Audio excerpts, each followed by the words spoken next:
¿Qué tal? Buenas tardes. Un gusto estar aquí. Muchísimas gracias a la Academia por la invitación. También a la Comisión Estatal de Derechos Humanos por darnos el espacio para poder estar aquí con todos ustedes. Y bueno, antes que nada quisiera presentarme. Mi nombre, como mencionado, soy Javier Antonio Mena Quintana. Soy originario de Ciudad Juárez. Soy egresado de la Universidad Autónoma de Ciudad Juárez. Actualmente soy catedrático tanto de la Universidad Autónoma de Chihuahua, donde doy delitos federales. También soy capacitador de las Fuerzas Armadas, Guardia Nacional y la Secretaría de Seguridad Pública.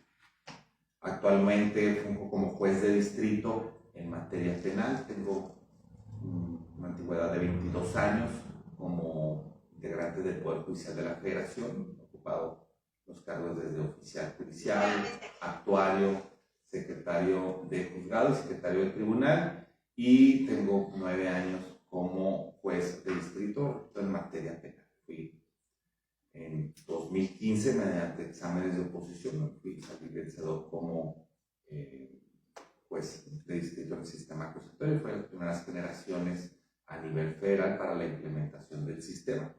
Entonces, obviamente mi especialidad está íntimamente relacionada con el nombre de la Academia, ¿no?, de Litigación Oral. Tengo una especialidad en ese tema, tengo 3 maestrías, una de ellas en especialidad en el sistema adversarial, y he finalizado el doctorado. Está pendiente el tema de la titulación, pero todos los 4 posgrados que tengo, bueno, están vinculados directamente con el sistema penal y el sistema adversarial. Entonces, es un gusto estar aquí. Y bueno, cuando tuve el honor de ser invitado por la Academia, me preguntaban sobre algún tema de interés sobre el cual yo quisiera hablar, y me mencionaba que uno de ellos es el tema que está relacionado con el tema tanto de la situación cautelar, las medidas cautelares, el tema de la imputación, y que tiene un desenlace con el tema de la vinculación a proceso.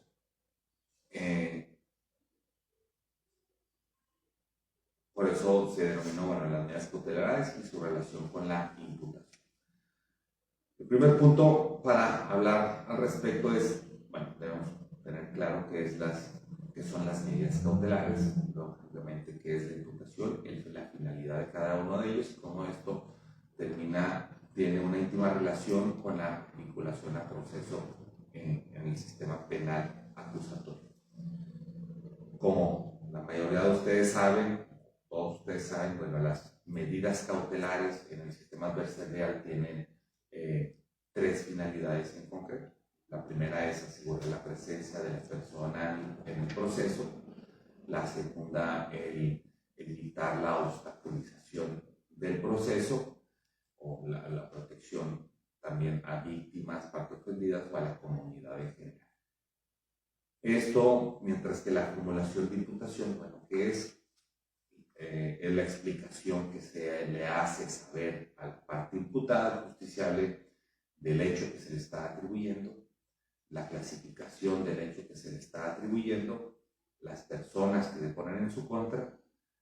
Esto, lógicamente, con el propósito de garantizar el derecho de audiencia, comenzando porque la parte imputada comprenda y entienda de forma clara cuál es el hecho por el cual se va a tener que defender, y lógicamente sobre el cual va a tener la oportunidad de ser escuchado, es decir, de dar su declaración. Bueno, uno se preguntaría qué relación tiene la medida cautelar con la formulación de la imputación, en tanto que persiguen fines distintos. En los sistemas adversariales más puros, más naturales, pues la respuesta debería ser que no tienen ninguna relación, porque como su propio diseño y como lo acabamos de describir, persiguen fines distintos. La medida cautelar es asegurar la presencia del imputado, la protección de testigos, etc. Y la imputación es la explicación de qué se le está atribuyendo.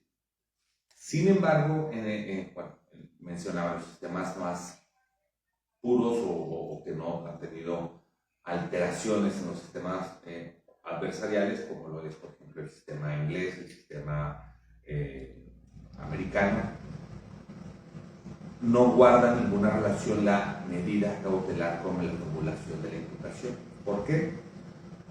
Cuando la Fiscalía tiene elementos suficientes para anunciar que se sigue una investigación en contra de una persona determinada, lógicamente se le cita una audiencia, lo que nosotros conocemos como la audiencia inicial. Y en esa audiencia inicial, la Fiscalía hace saber esa imputación. Solamente en caso de que se requiera alguna necesidad de cautela se debate al respecto. Pero que se hace en esa audiencia preliminar, bueno, audiencia, nosotros conocemos como la audiencia inicial, se le formula la imputación y se fija un plazo durante el cual las personas, las partes tendrán para llevar a cabo su propia investigación y con las cuales eventualmente van a acudir a un juicio. En esa audiencia, el juez del proceso, pues únicamente como rector de la audiencia, en donde se verifica que la parte imputada pues tenga una defensa adecuada, que comprende lo que se le está atribuyendo, y bueno, dice, nos vemos en tanto tiempo en la audiencia preliminar, previa al juicio, que es donde ya se determina si hay elementos suficientes o no para acudir a un juicio. Entonces, en esos sistemas clásicos o más puros del sistema adversarial no existe lo que nosotros conocemos como la vinculación al proceso.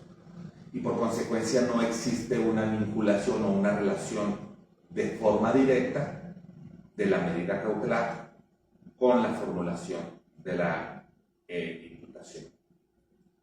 No obstante, en el sistema mexicano, algunos de ustedes recordarán, otros no por su edad, pero nosotros venimos transitando de un sistema inquisitivo mixto, sistema escrito, pero independientemente de la herramienta, si era escrito o era oral, lo cierto es que era un sistema inquisitivo mixto, en donde existía la figura del auto de formal prisión, es decir, una calificación preliminar para iniciar el proceso. En el Código Nacional de Procedimientos Penales, el cual entra en vigor en 2015, bueno, se deja incrustada esta figura mexicana jurídica del auto de formal prisión, en donde en lo que se le denominaba la vinculación a proceso. Que independientemente de que el cambio dogmático de los elementos del delito al tipo penal, independientemente de los requisitos formales o el cambio de dogmática penal de una figura a la otra, para efectos prácticos termina siendo más o menos lo mismo, ¿no? La acreditación del hecho y la probable responsabilidad del imputado. En la auto de formal prisión, pues era básicamente lo mismo, ¿no? Al tener por lo acreditado los elementos del cuerpo del delito y de manera probable la responsabilidad del imputado. Entonces, en realidad es una actualización de lo que se conoce con el auto de formal prisión. El problema radica es que el auto de formal prisión obedece a un sistema que no es el adversarial, obedece a un sistema que se le denominó como inquisitivo mixto, en donde pues la parte que investigaba y sancionaba, o mejor dicho, el titular del órgano jurisdiccional que determinaba o resolver tenía funciones de investigación, entre otras características, pero para efectos del tema que estamos hablando, digamos que es la explicación así más simple. Y al incrustar nosotros, digamos, al mexicanizar, ¿no? O tropicalizar el sistema adversarial, más o menos entre el chileno y el americano, bueno, como que tengo la impresión que no se concebía el sistema penal mexicano sin la figura del auto de forma reclusión. Entonces se incrusta o se forza desde mi punto de vista a la figura de la vinculación a proceso, es decir, como esa calificación preliminar para que se inicie un proceso penal. Pero si nos preguntamos, ¿la vinculación a proceso realmente es necesaria? O sea, ¿era necesaria la creación de la figura de la vinculación a proceso? Está establecida en el código como la calificación para que justifica que se inicie el proceso penal. Esto es, en los sistemas clásicos adversariales, como mencionaba, cuando la Fiscalía tiene elementos para iniciar un proceso penal, ¿qué hace? Lo anuncia ante el tribunal, se cita a la parte imputada, se le designa al defensor, el tribunal verifica que estén sus derechos, etcétera, etcétera, y únicamente se le anuncia. Es decir, se le hace lo que nosotros conocemos como la formulación de la imputación. Se le explica cuál es el hecho que se le está atribuyendo y se establece un plazo de la investigación con lo que nosotros conocemos como de instrucción, lo que nosotros conocemos como la investigación complementaria, y en una audiencia, ya cuando vence ese plazo, que es la audiencia intermedia, en otros lugares se denomina como la audiencia preliminar, en donde ya transcurrido el tiempo y ya recabadas las pruebas por las partes, los medios de prueba, un juez califica si ese asunto justifica o tiene o no elementos o, digamos, una carnita suficiente que justifique la necesidad de un juicio. Con todos las cargas económicas o los recursos humanos que un juicio implica. Hasta ese momento existe el pronunciamiento del tribunal sobre si se justifica o no ese juicio. Nosotros lo hicimos a la inversa, nosotros trasladamos esa calificación preliminar antes de iniciarse esa investigación, lo cual yo no comparto, se me hace un poco tanto un contrasentido, porque ¿para qué hacer esa calificación preliminar cuando una de las dos partes pues todavía ni siquiera comienza su investigación? Qué mejor que esa calificación preliminar se haga una vez que ambas partes, bajo el principio de igualdad, hayan agotado su investigación complementaria, en donde diga, bueno, aquí efectivamente, sin que el juez, que no va a conocer del juicio, compromete, emita un criterio anticipado, diga si efectivamente pues, aquí sí tenemos un caso o no tenemos un caso, ¿no? Pero aquí lo hicimos desde una etapa muy temprana y es donde, desde mi óptica, aun cuando la medida cautelar y la imputación estructuralmente o de diseño no deberían tener nada que ver, porque siguen fines distintos, en el sistema mexicano están íntimamente relacionados. ¿Por qué? Porque al emitir esa calificación de una vinculación a proceso desde la audiencia inicial, esa imputación va a tener implícitamente una afectación o una relación con el tema de la medida cautelar. Cuántimas, como bien sabemos en el sistema mexicano, bajo el tema pues del cada vez más amplio catálogo de prisión preventiva de carácter oficioso. El tema de la oficiosidad de la prisión preventiva es todo un tema. No es mi intención hablar al respecto, porque no es la figura central. Mi intención es hablar un poco de la relación de estas etapas procesales y cómo en el diseño mexicano, bueno, tiene sus afectaciones y la distorsión que a veces vemos en la audiencia. Pero bueno, haciendo un pequeño preámbulo, sabemos sobre la prisión preventiva de carácter oficiosa. Existen ya jurisprudencias sentencias por parte de la Corte Interamericana en cuanto a que es violatoria de derechos humanos, en el sentido de que si no encuentra una justificación, una proporcionalidad, pues es inconvencional y es violatorio que una persona, por el solo hecho de estar señalado como probable responsable de un delito, esté detenido durante el tiempo que dure el proceso. Me parece que este es un tema pues, que ya ha sido abordado en muchos foros. Yo soy un convencido que es la Suprema Corte de Justicia de la Nación que debe hacer el lineamiento sobre cómo las autoridades mexicanas vamos a dar cumplimiento a esa sentencia de la Corte Interamericana. Y lo anterior lo comento porque es cierto que existen esas sentencias de la Corte Interamericana, y también es cierto que la Constitución mexicana establece que es norma suprema tanto la Constitución como los tratados que de ellos emanan. Entonces tenemos ese nivel jerárquico de la Constitución con el sistema interamericano o las fuentes internacionales.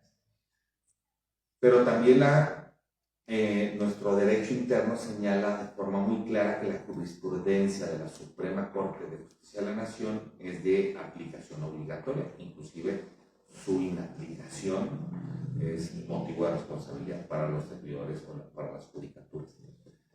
Y existe jurisprudencia de la Suprema Corte en donde señala de forma expresa que cuando un derecho humano se encuentra reconocido por un instrumento internacional, en el caso claramente por la sentencia de la Corte Interamericana, pero ese mismo derecho se encuentra restringido por la Constitución, como lo es en el caso del catálogo de prisión preventiva de carácter oficiosa, pues nos debemos estar a esta última.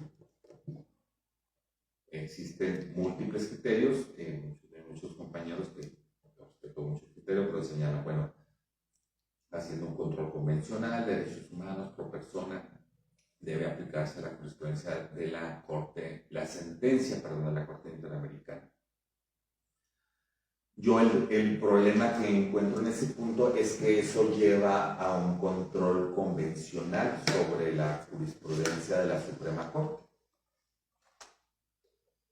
Es decir, ya la obligatoriedad de la misma quedaría supeditada a ese control convencional que las autoridades hiciéramos cada uno en su ámbito de competencia. Y eso pues me parece que de facto inaplicaría esa obligatoriedad de la jurisprudencia. Eso lo comento únicamente como un tema de reflexión sobre el tema de la situación cautelar. Pero, bueno, volviendo al tema de lo que les comentaba de la medida cautelar, la relación con la acumulación de imputación, ¿qué tiene que ver una cosa con la otra? Bueno, se supone que no deberían tener nada que ver. No obstante, a nosotros tener diseñada en una etapa tan temprana como es la formulación de la imputación, es decir, apenas cuando se le cita al imputado y se le explica de qué hecho se le está investigando, y que en ese momento la autoridad deba resolver sobre su probable responsabilidad o no, dos reflexiones que yo planteo. Uno, me parece que es una situación desigual, porque si el único que ha investigado es el Ministerio Público y la defensa lo único que va a hacer es estar a la defensiva, porque obviamente apenas se está enterando de los hechos, pues el resultado me parece que es muy anticipado, como en cualquier deporte, con el fútbol, ¿no? Si uno se dedica solo a defender, pues lo más probable es que termine perdiendo, ¿no? Porque nunca va a anotar y nomás está viendo si no le anotan un gol, lo cual eventualmente lo más probable es que suceda. Lo mismo ocurre en un sistema adversarial. Si la Fiscalía es quien ha tenido durante días, semanas, meses o incluso años, hasta en tanto no le prescriba el delito, para investigar a una persona con todo el tiempo, con todo el tiempo, recursos, etcétera, lo que implica. Y cita a la parte imputada de su defensa y apenas en esa audiencia les explican y le dan a lo más 6 días para hacer lo que ya la parte acusadora tuvo durante tiempo. Pues me parece que es una desigualdad muy clara y el desenlace también, aunque no en todos los casos, pero es muy anticipado.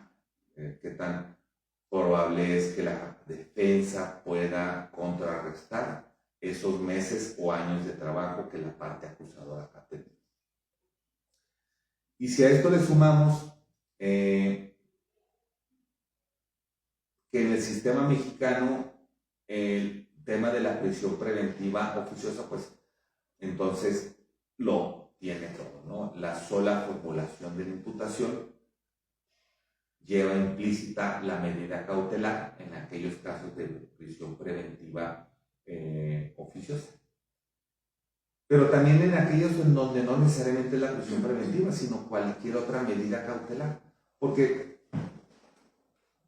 un punto, una opinión muy particular, una opinión particular es que cuando una persona se le vincula a proceso, independientemente de la opinión que yo estoy mencionando de que esa calificación debería de ser en otra etapa y no en una etapa tan temprana, pero existiendo como lo está, si una persona está vinculada a proceso es porque ya existe un análisis preliminar sobre que existen elementos que hacen de manera probable, o al menos con un alto grado de probabilidad, el que efectivamente haya cometido el delito que se le está imputando.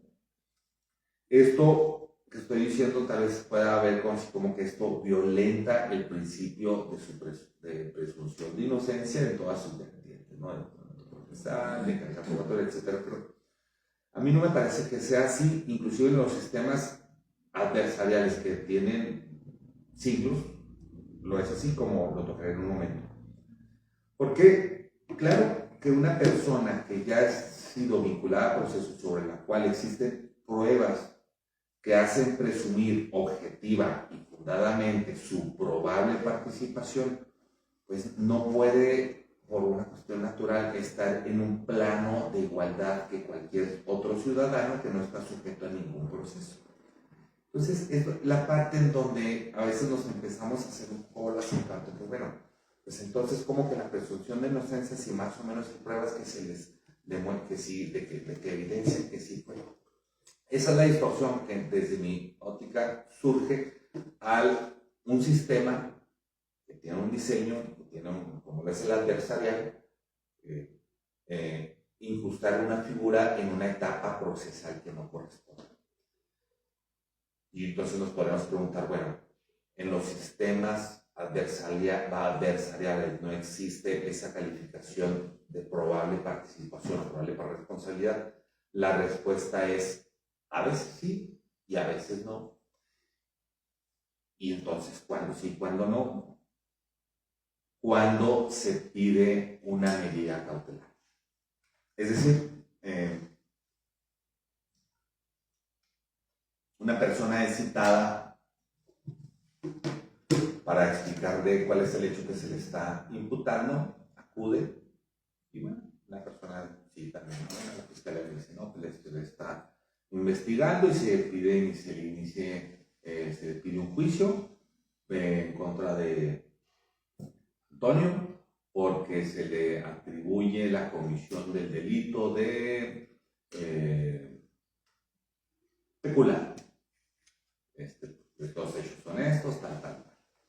Y tenemos estos datos, porque, bueno, estos son los hechos, estos son las pruebas que tenemos, se le fue trasladado a la defensa, etcétera, y se fijó un plazo. El juez, ¿qué hace? El señor Antonio entiende el hecho que se le está imputando. No, pues si no entiende algún punto, esto no necesita que declare ni que dé su versión ni nada, porque el juez únicamente está verificando que se le informe del hecho que se le atribuye para que tenga conocimiento de que se le acusa y pueda empezarse a defender. ¿Ok? También, tanto de cuánto tiempo requieren para la investigación complementaria, llamando palabras mexicanas. No, pues en 4 meses. ¿No? Nos vemos en 4 meses y en esos 4 meses van otra vez ante el juez y luego pues ve. Bueno, antes de retirarse de esa primera audiencia, señor Antonio, entendido todo, si alguna petición, no, pues no, fiscalía, alguna petición, no, ninguna. Señor Antonio, se puede ir y nos vemos en 4 meses, ¿no? En 4 meses van a ver qué recabaron, ve los de uno, ve los de otros, etcétera, etcétera, ve, y ahí es donde determina, bueno, este punto sí, ¿ameritó juicio o no ameritó juicio? Cuando hubo una calificación preliminar sobre el grado de qué tan probable es que haya cometido el hecho, pues no hubo, salvo en esa audiencia preliminar y de forma muy superficial. Pero ¿qué pasaría si en esa primera audiencia donde se le explica lo que se le está imputando, la fiscalía dice, ok, 4 meses, ¿se le entendió, señor Antonio? Sí entendí, nos vemos en 4 meses. ¿Fiscalía alguna petición? Sí. Solicitó medida cautelar de brazalete electrónico, prohibición de salir de la ciudad, etcétera, alguna, o prisión preventiva, ¿no? O sea, cualquier medida cautelar. Entonces la defensa, no, pues nos oponemos porque pues es restrictivo de tránsito, es restrictivo de su libertad, etcétera. Entonces ahí es donde se abre la necesidad de que el juez analice, a ver, si la fiscalía está pidiendo que esta persona, que todavía no sabemos si es culpable o inocente, pero está pidiendo que durante todos esos meses esté detenido o no pueda salir de su domicilio, de su ciudad, etc. Entonces ahí es donde se analiza de manera probable su participación. Es decir, lo que nosotros hacemos en la vinculación, en esos sistemas se hace en esa misma audiencia inicial, pero vía medida cautelar. Porque ahí es donde el juez hace, a ver, si usted lo quiere tener detenido o si usted lo quiere tener restringido, debe justificar el porqué. Y no es solo el que la persona vaya, bueno, es que tiene riesgo de sustracción porque no tiene arraigo o porque es un peligro por lo que sea, sino obviamente tiene que existir esa necesidad y esa justificación y esa proporcionalidad de la que habla la Corte Interamericana. Pero también, independientemente de que la persona no tenga arraigo, independientemente de que la persona haya desobedecido a citaciones anteriores, independientemente de que pueda poner en riesgo a testigos, etc., debo verificar que la fiscalía tiene realmente algo en contra de la persona. ¿Por qué? Para evitar que de forma innecesaria y por tanto injustificada esté detenida durante 4 meses cuando muy probablemente no pase de la etapa preliminar, es decir, que realmente no tenga nada. Entonces ahí es donde la autoridad judicial le pide a la fiscalía que justifique que cuenta con elementos para acreditar de manera objetiva y de manera probable que la persona efectivamente cometió el delito, como un primer paso. Y segundo, obviamente ya el tema de la necesidad de cautela. Espero explicarme en cuanto a cómo en estos sistemas adversariales que han tenido pocas modificaciones, la relación de la imputación con la medida cautelar no tienen un vínculo directo, ni siquiera indirecto.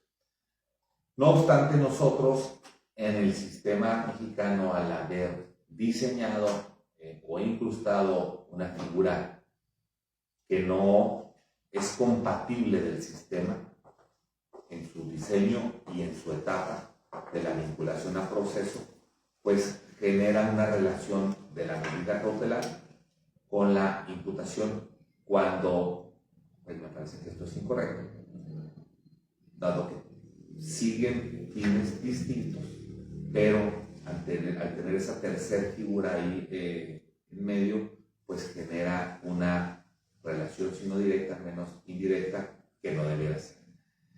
Y atendiendo que es una etapa, entonces eso me parece que es una clara desventaja para la defensa. Me parece que es una actualización mexicana del sistema penal histórico adaptado al sistema adversarial oral. Porque la oralidad, más que un principio, es una herramienta. Y lo adversarial tuvo como finalidad hacer a un lado ese sistema mixto inquisitivo, en donde se le elimina las facultades al órgano jurisdiccional de investigar. Eso estoy totalmente de acuerdo, eso es cierto, y por tanto deja a las partes bajo ese sistema de contradicción el que ambas partes pugnen, es decir, sean adversarios en un sistema de audiencia. Pero la audiencia inicial, con las tres etapas estas que me acabamos de mencionar, la imputación, medida cautelar y vinculación, que están íntimamente relacionadas, pues existe, en mi opinión, una clara desigualdad hacia la parte acusada, hacia la parte imputada. No solo por el tiempo que no ha tenido en un tema de igualdad para investigar y preparar su asunto, y no habría problema, siempre y cuando no tuviera la repercusión que tiene.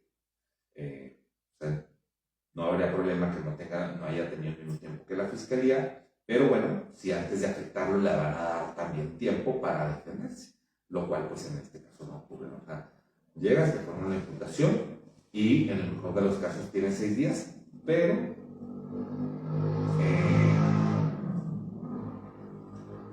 también lleva en el caso de la prisión preventiva, pero también justificada, pues según el hecho que esté imputando, al menos durante esos 6 días que en el mejor de los casos vas a tener para preparar tu defensa, bueno, ya veremos en 6 días qué tanto alcanzaste a hacer. No obstante, durante esos 6 días en donde nos vamos a ver en la duplicidad del término constitucional, vas a estar sujeto a una medida cautelar atendiendo al hecho por el cual se te formuló imputación, y ahí aún siquiera sin que exista una calificación preliminar. Si se fijan, todo esto es como una distorsión bien complicada, porque ¿qué pasa durante esos 6 días? O sea, ¿por qué la persona va a estar sujeta a una situación cautelar cuando ni siquiera existen, o no sé, ni siquiera se ha analizado si existen elementos que hagan probable su participación? O sea, yo entiendo que dicen, bueno, pero es que es para evitar que se evada del proceso, que pueda poner en riesgo a la comunidad, o que pueda poner en riesgo o influir en el proceso o en testigos. Bueno, sí, la persona puede ser lo que sea, pero si no existen elementos suficientes para, si no existe nada en contra de una persona, es totalmente injusto y incorrecto que la persona esté detenida o restringida de su libertad. O sea, si hay algo y se sabe algo, que se le acuse y que se le demuestre. Pero cuando una persona se le formula imputación y puede ser que realmente no exista nada en contra de ella, bueno, pues mientras son peras son manzanas, durante esos 6 días va a estar sujeto a una medida cautelar. En los sistemas naturales o tradicionales adversariales, esto no ocurre, porque si, como mencionaba, la fiscalía requiere imponer alguna medida cautelar, ahí debe justificar que cuenta con elementos suficientes. Eso es, bueno, de lo que yo quería comentarles, con plática como un sistema, un tema, perdón, de reflexión de la relación antisistémica de la medida cautelar con la formulación de la imputación.